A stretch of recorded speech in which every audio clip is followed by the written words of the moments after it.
दर्शकों, इस्लाम धर्म को मानने वालों के लिए मिलाद उन नबी एक महत्वपूर्ण त्योहार होता है।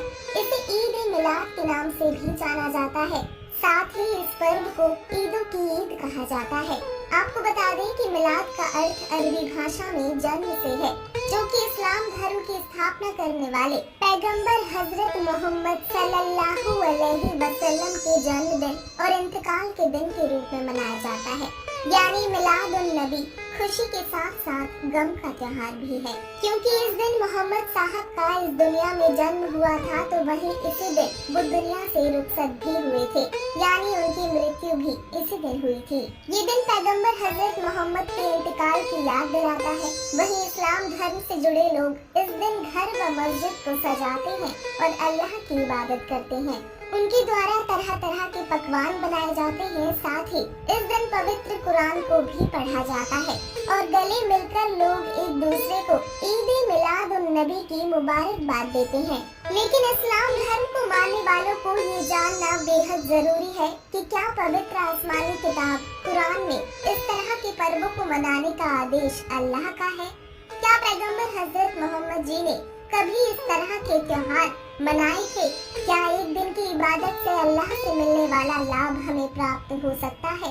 तथा वो कादर अल्लाह कौन है जिसने पूरी कायनात को 6 दिन में रचा, जो कि पवित्र कुरान शरीफ के अनुसार सबसे बड़ा अल्लाह है और वही इबादत के योग्य है। तो चलिए जानते हैं पवित्र कुरान पाक से।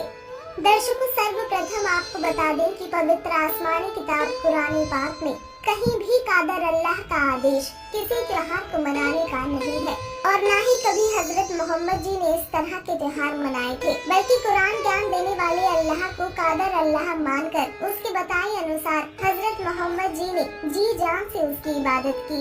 लेखक मोहम्मद इनायतुल्लाह सुबहानी, अनुवादक नसीम गाजी फलाही, प्रकाशक इस्लामी साहित्य ट्रस्ट प्रकाशन, मरकजी मकतबा इस्लामी पब्लिशर्स दावत नगर, अबुल फजल एनक्लेव जामिया नगर नई दिल्ली से प्रकाशित पुस्तक जीवनी हजरत मोहम्मद के पृष्ठ 21 से 29, 33 से 34, 64, 307 से 315 में स्पष्ट है कि नबी बनने से पूर्व भी हजरत मोहम्मद जी का जीवन कष्टमय रहा। उन्हें एक अनाथ की तरह जीवन बिताना पड़ा। जब नबी बने तो हजरत मोहम्मद जी की आंखों के सामने उनके तीनों पुत्र कासिम, तैयब तथा ताहिर की मौत हो गई। इसके अलावा जब हजरत मोहम्मद 63 वर्ष के हुए तो 2 दिन असहाय पीड़ा के कारण दर्द से बेहाल होकर मृत्यु को प्राप्त हुए। विचार करें, जिस पिता के सामने तीनों पुत्र मृत्यु को प्राप्त हो जाएं, उस पिता को आजीवन सुख हो सकता है? बिल्कुल भी नहीं हो सकता।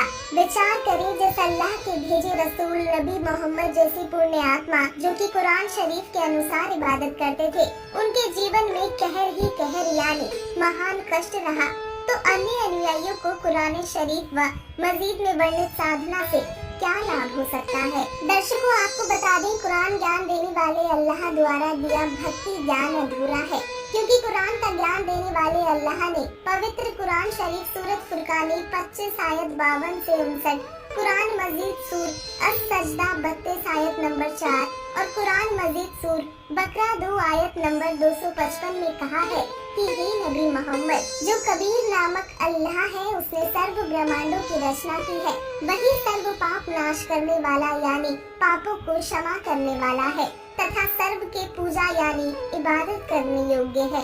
उसी ने जमीन तथा आसमान के मध्य जो कुछ भी है सर्व की रचना 6 दिन में की है तथा 7वें दिन तख्त पर जा विराजा। उसके सिवा न तुम्हारा कोई अपना है, न सहायक है और न ही कोई खुदा है।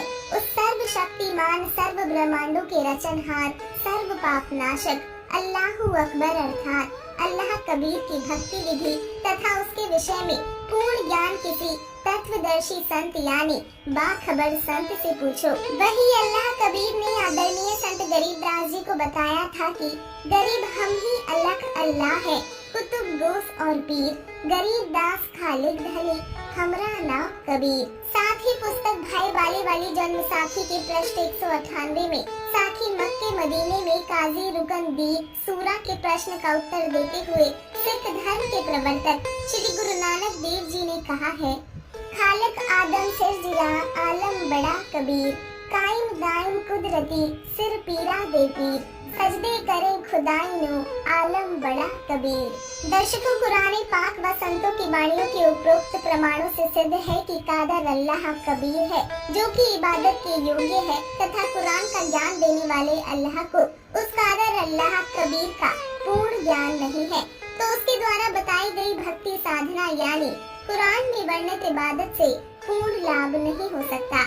यही कारण है कि मुस्लिम धर्म गुरु, काजी, मुल्ला तथा पीर भी सत्य साधना तथा तत्व ज्ञान से वंचित है और अधूरे ज्ञान के आधार से गलत इबादत करके कुरान ज्ञानदाता के आदेश की अवहेलना करके पाप के भागी हो रहे हैं, क्योंकि कुरान शरीफ में पूजा की सही विधि नहीं दी गई, बल्कि किसी बाखबर संत के पास जाने के लिए कुरान ज्ञानदाता ने संकेत किया है। दर्शकों, वर्तमान समय में पूरे विश्व में संत रामपाल जी महाराज जी ही वो बाखबर संत हैं जो सभी पवित्र धर्मों के सदग्रंथों का सत्ज्ञान दुनिया के सामने रख रहे हैं तथा अल्लाह कबीर की इबादत का सच्चा मार्ग लोगों को बता रहे हैं, जिससे उनके द्वारा बताई गई इबादत से लोगों के जीवन में आने वाले कष्ट समाप्त हो रहे हैं तथा उन्हें अल्लाह से मिलने वाले सर्व सुख प्राप्त हो रहे हैं। अतः मुस्लिम धर्म के सभी अनुयायियों से निवेदन है कि आप भी बिना समय गवाए बाखबर संत रामपाल जी महाराज से अल्लाह अकबर की सच्ची इबादत को प्राप्त करें और अपने मनुष्य जीवन का कल्याण करवाएं।